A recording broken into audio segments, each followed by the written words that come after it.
Yo, what's up, guys? Welcome back to the channel. APW Sports signing in for another Chicago Bears Hard Knocks episode reaction. It's episode 3. And there's a few things that I pointed out, I took notes on in this episode that I want to get into with this reaction. So let me not make this too much longer. Without further ado, let's dive into it.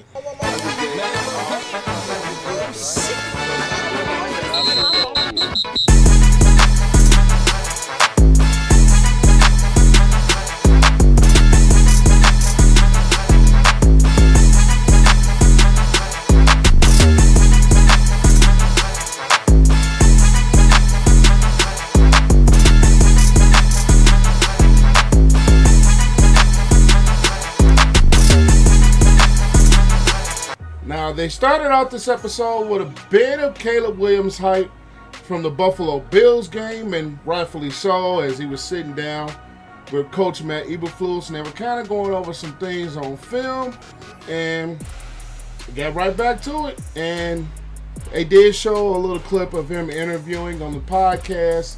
I think it was Barstool, if I don't remember.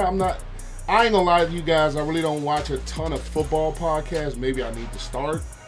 But he saw a clip from there that I kind of wanted to point out was, I think one of the guys had asked him, 10 Super Bowls, but you kill one Bears fan. I'm not going to lie. I would have pressed that button. Somebody die versus the Bears getting 10 Super Bowls. Sorry, rest in peace to the person who dies. But I am smacking the living hell out of that baton for us to get 10 Super Bowls. I haven't even experienced one in my entire 33 years of life. Yes, I'm showing my age. 33 years as a Bears fan and as a human, I have not experienced a Bears Super Bowl.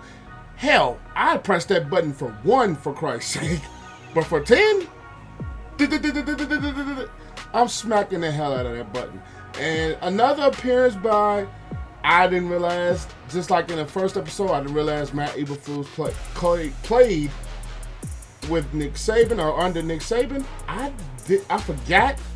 I remember the thing with Ryan Poles. He was a workout candidate or a tryout, or I think he was on the Bears training camp preseason roster. I forgot he went to Boston College with a former number 1 overall pick and Matt Ryan, even though my brother is a Falcons fan and he hates Matt Ryan. I don't know why. I mean, maybe a little bit, but it was a Matt Ryan appearance, believe it or not. And they did spotlight Tyson Bagent, who I'm not going to talk too much about the game, but you can see he's getting better. You can see that he's getting more familiarity with his teammates. They even went over some of the tattoos he has. He even explained some of the goals that he has as an NFL quarterback. That I like the fact that he's not satisfied being a backup. Yes, he came a long way from Shepherd University, for Christ's sake, and I'm from the Chicagoland suburb area, and I went to high school. We used to play at Shepherd High School. But anyway, that goes, because the first thing that comes to my mind when I hear Shepherd is Shepherd High School. But at the end of the day, it is good to see that they highlighted some things about Bagent, who got a couple of starts last year when Justin Fields got hurt. So he went into some of his tattoo descriptions, the Welsh, some of the tattoo things that he got tatted, and he said he's probably the only one in his family that has tattoos, and I don't have any myself, even though I probably do plan to get some, and I'm not going to say the near future, but I'm probably going to get some in the future. But at the end of the day, it is what it is. The main thing I wanted to get into, and there's a couple other things I want to tackle, is the fact of Austin Reed singing. I'm not going to lie, when that song came on, and I still can't for the life of me, and I'm going off the top of my head, I know that song, I cannot remember who sings it. You guys leave who sings it in the comments down below, but I cannot remember who sung that song. I remember the song, I remember hearing the song, and I will be honest with you guys, I'm terrible at learning who does the music sometimes. I know the song frontwards and backwards and don't even remember who does it. But when he got up there and sing it and the whole team started singing with him, that was comedy. He didn't do a bad job, I will say that. As a song that I grew up hearing a lot, he didn't do a terrible job at that song. And for him with the slamming the mic at the end of it, it was poetic. It was a very good thing to see, and I love the team camaraderie. Now, another thing that was tackled in this episode that I haven't discussed mainly on this platform in particular, YouTube, was the Matthew Judon trade talk, which we knew the Bears were interested. We knew the Bears had some draft compensation that they wanted to give up to get Matthew Judon, but I always speculated that money tied into the reason that the Bears kind of didn't pull the trigger. And I was exactly right on that. The Bears didn't pull the trigger because of the contract talks. And I'm not gonna be too mad at Ryan Pohl for he wanted to give up some draft compensation, but at the end of the day, he wanted a bit of a contract extension from Matthew Judon, and that just did not happen. I get it, the Bears. When he said he didn't want to hamper the franchise, that you give up a pick for a guy that's not even there. And he learned, I think that was a bit of him learning from the Chase Claypool trade from, he got him, but it just did not work out. I don't think he wanted to make that same mistake, or mentally he didn't want to think he was making that mistake again. I believe that had something to do with it. You guys leave your thoughts in the comments.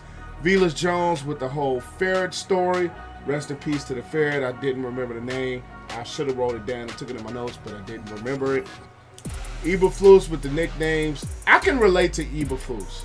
I can relate to Eberflus on the nicknames because I am one in my personal life. I've always called people stuff that has nothing to do with their name.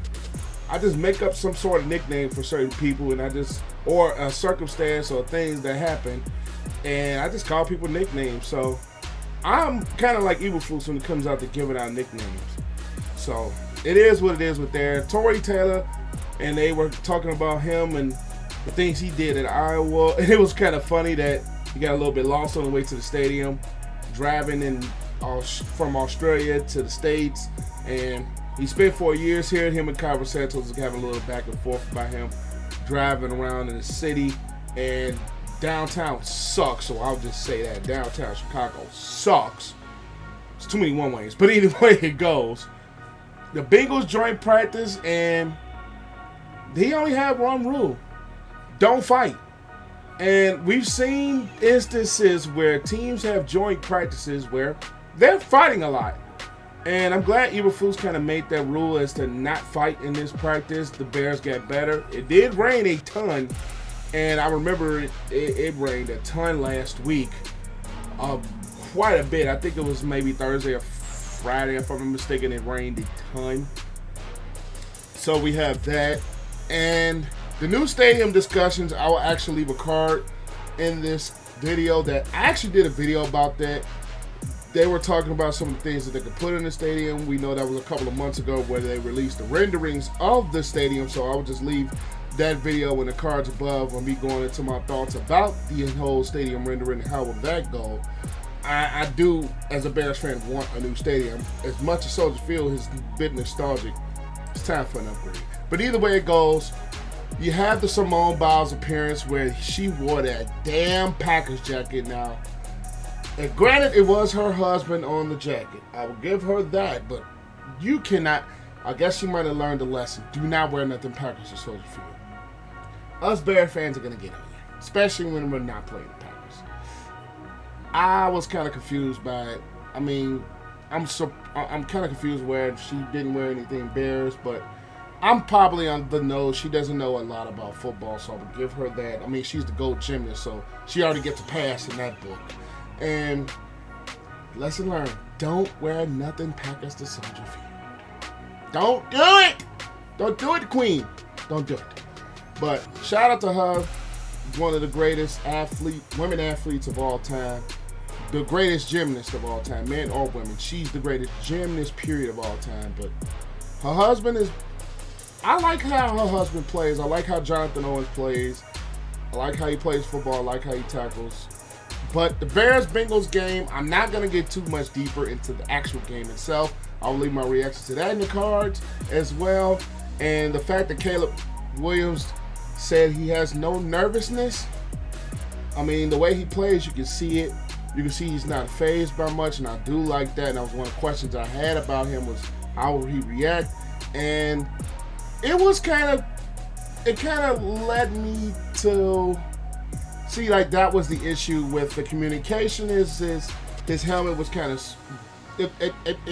in and out, and we saw a couple of things on those first 3 drives of the game where it was not so great for the Bears offensively, and we know it was communication issues, but I'm glad they switched it out. They got together, everything settled, and I'm glad they get the win, but that's for my game reactions up here, like I said. But either way it goes, another great episode of Hard Knocks. I'm loving this, mainly because it's the Bears. I usually do watch it, but it does hit different when it's the Bears. And as a Bears fan, I love it. But that's all I've got. I don't want to make this too much longer. I'll catch you guys in the next video. Peace.